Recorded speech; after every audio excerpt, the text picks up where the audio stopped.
شروع اللہ کا نام لے کر جو بڑا مہربان نہایت رحم والا ہے۔ حامیم، اس کتاب کا اتارا جانا اللہ کی طرف سے ہے جو زبردست ہے، دانا ہے، جو گناہ بخشنے والا اور توبہ قبول کرنے والا، سخت عذاب دینے والا ہے، صاحب کرم ہے۔ اس کے سوا کوئی معبود نہیں، اسی کی طرف لوٹ کر جانا ہے۔ اللہ کی آیتوں میں وہی لوگ جھگڑتے ہیں جو کافر ہیں، تو ان لوگوں کا شہروں میں چلنا پھرنا تمہیں دھوکے میں نہ ڈال دے۔ ان سے پہلے نوح کی قوم اور ان کے بعد اور امتوں نے بھی پیغمبروں کی تکذیب کی، اور ہر امت نے اپنے پیغمبر کے بارے میں یہی قصد کیا کہ اس کو پکڑ لیں اور بیہودہ شبہات سے جھگڑتے رہے کہ اس سے حق کو زائل کر دیں، تو میں نے ان کو پکڑ لیا، سو دیکھ لو میرا عذاب کیسا ہوا۔ اور اسی طرح کافروں کے بارے میں بھی تمہارے پروردگار کی بات پوری ہو چکی ہے کہ وہ اہل دوزخ ہیں۔ جو لوگ عرش کو اٹھائے ہوئے اور جو اس کے گردا گرد حلقہ باندھے ہوئے ہیں یعنی فرشتے، وہ اپنے پروردگار کی تعریف کے ساتھ تسبیح کرتے رہتے ہیں اور اس پر ایمان رکھتے ہیں، اور مومنوں کے لیے بخشش مانگتے رہتے ہیں کہ اے ہمارے پروردگار، تیری رحمت اور تیرا علم ہر چیز کو سموئے ہوئے ہے، تو جن لوگوں نے توبہ کی اور تیرے رستے پر چلے ان کو بخش دے اور دوزخ کے عذاب سے بچا لے۔ اے ہمارے پروردگار، ان کو ہمیشہ رہنے کی بہشتوں میں داخل کر جن کا تو نے ان سے وعدہ کیا ہے، اور جو جو ان کے باپ دادوں اور ان کی بیویوں اور ان کی اولاد میں سے نیک ہوں ان کو بھی، بے شک تو غالب ہے، حکمت والا ہے۔ اور ان کو بری حالتوں سے بچائے رکھیو، اور جس کو تو اس روز بری حالتوں سے بچا لے گا تو نے بے شک اس پر مہربانی فرمائی، اور یہی بڑی کامیابی ہے۔ جن لوگوں نے کفر کیا ان سے پکار کر کہہ دیا جائے گا کہ جب تم دنیا میں ایمان کی طرف بلائے جاتے تھے اور مانتے نہیں تھے تو اللہ اس سے کہیں زیادہ بیزار ہوتا تھا جس قدر تم اپنے آپ سے بیزار ہو رہے ہو۔ وہ کہیں گے کہ اے ہمارے پروردگار، تو نے ہم کو 2 دفعہ بے جان کیا اور 2 دفعہ جان بخشی، ہم کو اپنے گناہوں کا اقرار ہے، تو کیا نکلنے کی کوئی سبیل ہے؟ یہ اس لیے کہ جب تنہا اللہ کو پکارا جاتا تھا تو تم انکار کر دیتے تھے، اور اگر اس کے ساتھ شریک مقرر کیا جاتا تھا تو مان لیتے تھے۔ سو حکم تو اللہ ہی کا ہے جو بلند و بالا ہے، بڑا ہے۔ وہی تو ہے جو تم کو اپنی نشانیاں دکھاتا ہے اور تم پر آسمان سے رزق اتارتا ہے، اور نصیحت تو وہی حاصل کرتا ہے جو اس کی طرف رجوع کرتا ہے۔ تو اللہ کی عبادت کو خالص کر کے اسی کو پکارو، اگرچہ کافر برا ہی مانے۔ وہ مالک درجات عالی اور صاحب عرش ہے، اپنے بندوں میں سے جس کو چاہتا ہے اپنے حکم سے وہی بھیجتا ہے تاکہ ملاقات کے دن سے ڈرائے۔ جس روز وہ نکل پڑیں گے ان کی کوئی چیز اللہ سے مخفی نہ رہے گی۔ سوال ہوگا آج کس کی حکومت ہے؟ جواب ملے گا اللہ کی، جو اکیلا ہے، بڑا زبردست ہے۔ آج کے دن ہر شخص کو اس کے اعمال کا بدلہ دیا جائے گا، آج کسی کے حق میں بے انصافی نہیں ہوگی۔ بے شک اللہ جلد حساب لینے والا ہے۔ اور ان کو قریب آنے والے دن سے ڈراؤ جبکہ دل غم سے بھر کر گلوں تک آ رہے ہوں گے۔ ظالموں کا کوئی دوست نہیں ہوگا اور نہ کوئی سفارشی جس کی بات قبول کی جائے۔ وہ آنکھوں کی خیانت کو جانتا ہے اور جو باتیں سینوں میں پوشیدہ ہیں ان کو بھی، اور اللہ سچائی کے ساتھ فیصلہ فرماتا ہے، اور جن کو یہ لوگ پکارتے ہیں وہ کچھ بھی فیصلہ نہیں کر سکتے۔ بے شک اللہ سننے والا ہے، دیکھنے والا ہے۔ کیا انہوں نے زمین میں سیر نہیں کی تاکہ دیکھ لیتے کہ جو لوگ ان سے پہلے تھے ان کا انجام کیسا ہوا؟ وہ ان سے زور اور زمین میں نشانات بنانے کے لحاظ سے کہیں بڑھ کر تھے، تو اللہ نے ان کو ان کے گناہوں کے سبب پکڑ لیا، اور ان کو اللہ کے عذاب سے کوئی بھی بچانے والا نہ تھا۔ یہ اس لیے کہ ان کے پاس پیغمبر کھلی دلیلیں لاتے تھے تو وہ کفر کرتے تھے، سو اللہ نے ان کو پکڑ لیا۔ بے شک وہ صاحب قوت ہے، سخت عذاب دینے والا ہے۔ اور ہم نے موسیٰ کو اپنی نشانیاں اور دلیل روشن دے کر بھیجا، یعنی فرعون اور حامان اور قارون کی طرف، تو ان لوگوں نے کہا کہ یہ تو جادوگر ہے، جھوٹا۔ غرض جب وہ ان کے پاس ہماری طرف سے حق لے کر پہنچے تو وہ کہنے لگے کہ جو لوگ اس کے ساتھ اللہ پر ایمان لائے ہیں ان کے بیٹوں کو قتل کر دو اور بیٹیوں کو زندہ رہنے دو۔ اور کافروں کی تدبیریں بے ٹھکانے ہوتی ہیں، اور فرعون بولا کہ مجھے چھوڑو کہ موسیٰ کو قتل کر دوں اور وہ اپنے پروردگار کو بلا لے، مجھے ڈر ہے کہ وہ کہیں تمہارے دین کو نہ بدل دے۔ یا ملک میں فساد نہ پیدا کر دے۔ اور موسیٰ نے کہا کہ میں ہر متکبر سے جو حساب کے دن یعنی قیامت پر ایمان نہیں لاتا اپنے اور تمہارے پروردگار کی پناہ لے چکا ہوں۔ اور فرعون کے لوگوں میں سے ایک مومن شخص جو اپنے ایمان کو پوشیدہ رکھتا تھا کہنے لگا، کیا تم ایسے شخص کو قتل کرنا چاہتے ہو جو کہتا ہے کہ میرا پروردگار اللہ ہے اور وہ تمہارے پاس تمہارے پروردگار کی طرف سے نشانیاں بھی لے کر آیا ہے؟ اور اگر وہ جھوٹا ہوگا تو اس کے جھوٹ کا ضرر اسی کو ہوگا، اور اگر سچا ہوگا تو کوئی سا عذاب جس کا وہ تم سے وعدہ کرتا ہے تم پر واقع ہو کر رہے گا۔ بے شک اللہ اس شخص کو ہدایت نہیں دیتا جو حد سے گزرنے والا ہے، بڑا جھوٹا ہے۔ اے قوم، آج تمہاری ہی حکومت ہے اور تم ہی ملک میں غالب ہو، لیکن اگر ہم پر اللہ کا عذاب آ گیا تو اس کے دور کرنے کے لیے ہماری مدد کون کرے گا؟ فرعون نے کہا کہ میں تمہیں وہی بات سجھاتا ہوں جو مجھے سوجھی ہے اور وہی راہ بتاتا ہوں جس میں بھلائی ہے۔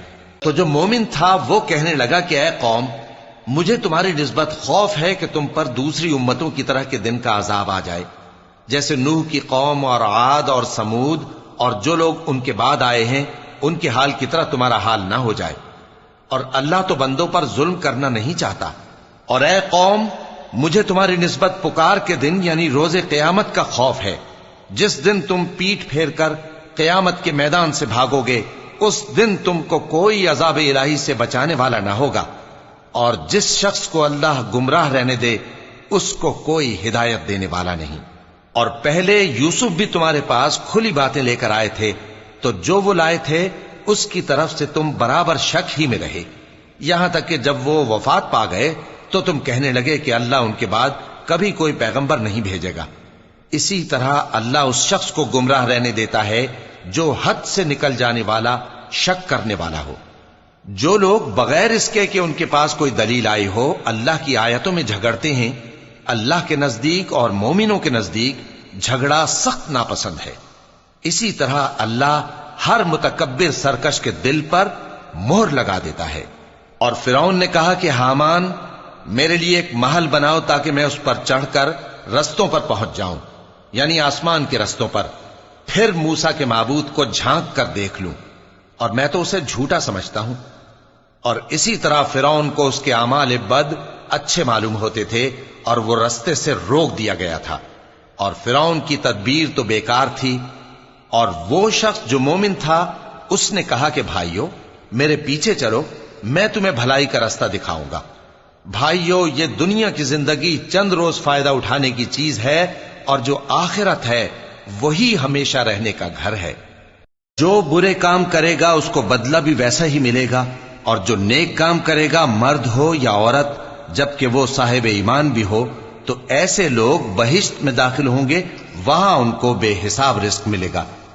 اور اے قوم، میرا کیا حال ہے کہ میں تو تم کو نجات کی طرف بلاتا ہوں اور تم مجھے دوزخ کی آگ کی طرف بلاتے ہو۔ تم مجھے اس لیے بلاتے ہو کہ اللہ کے ساتھ کفر کروں اور اس چیز کو اس کا شریک مقرر کروں جس کا مجھے کچھ بھی علم نہیں، اور میں تم کو عزت و اقتدار والے، بخشنے والے معبود کی طرف بلاتا ہوں۔ سچ تو یہ ہے کہ جس چیز کی طرف تم مجھے بلاتے ہو اس کو دنیا اور آخرت میں بلانے کا کوئی فائدہ نہیں، اور ہم کو اللہ کی طرف لوٹنا ہے، اور حد سے نکل جانے والے ہی دوزخی ہیں۔ جو بات میں تم سے کہتا ہوں تم اسے آگے چل کر یاد کرو گے، اور میں اپنا معاملہ اللہ کے سپرد کرتا ہوں، بے شک اللہ بندوں کو دیکھنے والا ہے۔ غرض اللہ نے اس کو ان لوگوں کی تدبیروں کی برائیوں سے محفوظ رکھا، اور فرعون والوں کو برے عذاب نے آ گھیرا، یعنی آتش جہنم کے صبح و شام اس کے سامنے پیش کیے جاتے ہیں، اور جس روز قیامت برپا ہوگی حکم ہوگا کہ فرعون والوں کو سخت عذاب میں داخل کرو۔ اور جب وہ دوزخ میں جھگڑیں گے تو غریب لوگ بڑے آدمیوں سے کہیں گے کہ ہم تو تمہارے تابع تھے، تو کیا تم دوزخ کے عذاب کا کچھ حصہ ہم سے دور کر سکتے ہو؟ بڑے آدمی کہیں گے کہ تم بھی اور ہم بھی سب دوزخ میں ہیں، اللہ بندوں میں فیصلہ کر چکا ہے۔ اور جو لوگ آگ میں جل رہے ہوں گے وہ دوزخ کے داروغوں سے کہیں گے کہ اپنے پروردگار سے پکار کر کہو کہ وہ ایک روز تو ہم سے تھوڑا سا عذاب ہلکا کر دے۔ وہ کہیں گے کہ کیا تمہارے پاس تمہارے پیغمبر نشانیاں لے کر نہیں آئے تھے؟ دوزخی کہیں گے کیوں نہیں؟ تو وہ کہیں گے کہ تم ہی پکار لو۔ اور کافروں کی پکار اس روز بیکار ہوگی۔ ہم اپنے پیغمبروں کی اور جو لوگ ایمان لائے ہیں ان کی دنیا کی زندگی میں بھی مدد کرتے ہیں، اور جس دن گواہ کھڑے ہوں گے یعنی قیامت کو بھی، جس دن ظالموں کو ان کی معذرت کچھ فائدہ نہ دے گی، اور ان کے لیے لعنت اور ان کے لیے برا گھر ہے۔ اور ہم نے موسیٰ کو ہدایت کی کتاب دی اور بنی اسرائیل کو اس کتاب کا وارث بنایا، جو عقل والوں کے لیے ہدایت اور نصیحت تھی۔ لہذا صبر کرو، بے شک اللہ کا وعدہ سچا ہے، اور اپنی کوتاہی کے لیے معافی مانگو، اور صبح و شام اپنے پروردگار کی تعریف کے ساتھ تسبیح کرتے رہو۔ جو لوگ بغیر کسی دلیل کے جو ان کے پاس آئی ہو اللہ کی آیتوں میں جھگڑتے ہیں، ان کے دلوں میں اور کچھ نہیں، ایسی بڑائی ہے جس کو وہ پہنچنے والے نہیں۔ تو اللہ کی پناہ مانگو، بے شک وہ سننے والا ہے، دیکھنے والا ہے۔ آسمانوں اور زمین کا پیدا کرنا لوگوں کے پیدا کرنے کی نسبت بڑا کام ہے، لیکن اکثر لوگ نہیں جانتے۔ اور اندھا اور آنکھ والا برابر نہیں، اور نہ ایمان لانے والے نیکوکار اور نہ بدکار برابر ہیں۔ حقیقت یہ ہے کہ تم بہت کم غور کرتے ہو۔ قیامت تو آنے والی ہے، اس کے آنے میں کچھ شک نہیں، لیکن اکثر لوگ ایمان نہیں رکھتے۔ اور تمہارے پروردگار نے فرمایا ہے کہ تم مجھ سے دعا کرو، میں تمہاری دعا قبول کروں گا۔ جو لوگ میری عبادت سے ازراہ تکبر کتراتے ہیں، ان قریب جہنم میں ذلیل ہو کر داخل ہوں گے۔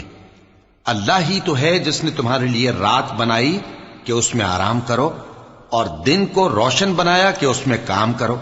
بے شک اللہ لوگوں پر فضل کرنے والا ہے، لیکن اکثر لوگ شکر نہیں کرتے۔ یہی اللہ تمہارا پروردگار ہے جو ہر چیز کا پیدا کرنے والا ہے، اس کے سوا کوئی معبود نہیں، پھر تم کہاں سے بھٹکائے جاتے ہو؟ اسی طرح وہ لوگ بھٹکائے جاتے تھے جو اللہ کی آیتوں سے انکار کرتے تھے۔ اللہ ہی تو ہے جس نے زمین کو تمہارے لیے ٹھہرنے کی جگہ اور آسمان کو چھت بنایا، اور تمہاری صورتیں بنائیں اور صورتیں بھی اچھی بنائیں، اور تمہیں پاکیزہ چیزیں کھانے کو دیں۔ یہی اللہ تمہارا پروردگار ہے، سو اللہ رب العالمین بہت ہی بابرکت ہے۔ وہی زندہ جاوید ہے، اس کے سوا کوئی عبادت کے لائق نہیں، تو اس کی عبادت کو خالص کر کے اسی کو پکارو۔ ہر طرح کی تعریف اللہ ہی کے لیے ہے جو تمام جہانوں کا پروردگار ہے۔ اے نبی کہہ دو کہ مجھے اس بات کی ممانعت کی گئی ہے کہ جن کو تم اللہ کے سوا پکارتے ہو ان کی پرستش کرو، اور میں ان کی پرستش کیسے کروں جبکہ میرے پاس میرے پروردگار کی طرف سے کھلی دلیلیں آ چکی ہیں، اور مجھ کو حکم یہ ہوا ہے کہ پروردگار عالم ہی کا فرما بردار رہوں۔ وہی تو ہے جس نے تم کو پہلے مٹی سے پیدا کیا، پھر نطفہ بنا کر، پھر لوتھڑا بنا کر، پھر تم کو بچہ بنا کر نکالتا ہے، پھر تم اپنی جوانی کو پہنچتے ہو، پھر بوڑھے ہو جاتے ہو، اور کوئی تم میں سے پہلے ہی مر جاتا ہے، اور آخر تم موت کے وقت مقرر تک پہنچ جاتے ہو، اور تاکہ تم سمجھو۔ وہی تو ہے جو زندگی اور موت دیتا ہے، پھر جب وہ کوئی کام کرنا یعنی کسی کو پیدا کرنا چاہتا ہے تو اس سے کہہ دیتا ہے کہ ہو جا، تو وہ ہو جاتا ہے۔ کیا تم نے ان لوگوں کو نہیں دیکھا جو اللہ کی آیتوں میں جھگڑتے ہیں؟ یہ کہاں سے پھیرے جاتی ہیں؟ جن لوگوں نے ہماری کتاب کو اور جو کچھ ہم نے پیغمبروں کو دے کر بھیجا اس کو جھٹلایا، وہ ان قریب معلوم کر لیں گے جبکہ ان کی گردنوں میں طوق اور زنجیریں ہوں گی، وہ گھسیٹے جائیں گے یعنی کھولتے ہوئے پانی میں، پھر آگ میں جھونک دیے جائیں گے۔ پھر ان سے کہا جائے گا کہ وہ کہاں ہیں جن کو تم اللہ کے شریک بناتے تھے یعنی غیر اللہ؟ کہیں گے وہ تو ہم سے جاتے رہے، بلکہ ہم تو پہلے کسی چیز کو پکارتے ہی نہیں تھے۔ اسی طرح اللہ کافروں کو گمراہ رہنے دیتا ہے، یہ اس کا بدلہ ہے کہ تم زمین میں ناحق خوش ہوا کرتے تھے اور اس وجہ سے کہ اترایا کرتے تھے۔ اب جہنم کے دروازوں میں داخل ہو جاؤ، ہمیشہ اسی میں رہو گے، سو متکبروں کا کیا برا ٹھکانہ ہے۔ تو اے پیغمبر صبر کرو کہ اللہ کا وعدہ سچا ہے، پھر اگر ہم تمہیں اس عذاب میں سے کچھ دکھا دیں جس کا ہم ان سے وعدہ کرتے ہیں، یا ہم تمہیں وفات دے دیں، تو بہرحال ان کو تو ہماری ہی طرف لوٹ کر آنا ہے۔ اور ہم نے تم سے پہلے بہت سے پیغمبر بھیجے، ان میں کچھ تو ایسے ہیں جن کے حالات ہم نے تم سے بیان کر دیے ہیں، اور کچھ ایسے ہیں جن کے حالات بیان نہیں کیے۔ اور کسی پیغمبر کو اختیار نہ تھا کہ اللہ کے حکم کے بغیر کوئی نشانی لائے۔ پھر جب اللہ کا حکم آ پہنچا تو انصاف کے ساتھ فیصلہ کر دیا گیا، اور تبھی اہل باطل نقصان میں پڑ گئے۔ اللہ ہی تو ہے جس نے تمہارے لیے چوپائے بنائے تاکہ ان میں سے بعض پر تم سوار ہو اور بعض کو تم کھاتے ہو، اور تمہارے لیے ان میں اور بھی فائدے ہیں، اور اس لیے بھی کہ اگر کہیں جانے کی تمہارے دلوں میں خواہش ہو تو ان پر چڑھ کر وہاں پہنچ جاؤ، اور ان پر اور کشتیوں پر تم سوار ہوتے ہو، اور وہ تمہیں اپنی نشانیاں دکھاتا رہتا ہے، سو تم اللہ کی کن کن نشانیوں کو نہ مانو گے؟ کیا ان لوگوں نے زمین میں سیر نہیں کی تاکہ دیکھتے کہ جو لوگ ان سے پہلے تھے ان کا انجام کیسا ہوا، حالانکہ وہ ان سے کہیں زیادہ اور طاقتور اور زمین میں نشانات بنانے کے اعتبار سے بہت بڑھ کر تھے، تو جو کچھ وہ کرتے تھے وہ ان کے کچھ کام نہ آیا۔ اور جب ان کے پیغمبر ان کے پاس کھلی نشانیاں لے کر آئے تو جو علم اپنے خیال میں ان کے پاس تھا اس پر اترانے لگے، اور جس چیز سے تمسخر کیا کرتے تھے اس نے ان کو آ گھیرا۔ پھر جب انہوں نے ہمارا عذاب دیکھ لیا تو کہنے لگے کہ ہم ایک اللہ پر ایمان لائے، اور جس چیز کو ہم اس کا شریک بناتے تھے اس سے منکر ہو گئے۔ پھر جب وہ ہمارا عذاب دیکھ چکے اس وقت ان کے ایمان نے ان کو کچھ بھی فائدہ نہ دیا۔ یہ اللہ کی عادت ہے جو اس کے بندوں کے بارے میں چلی آتی ہے، اور وہاں کافر گھاٹے میں رہ گئے۔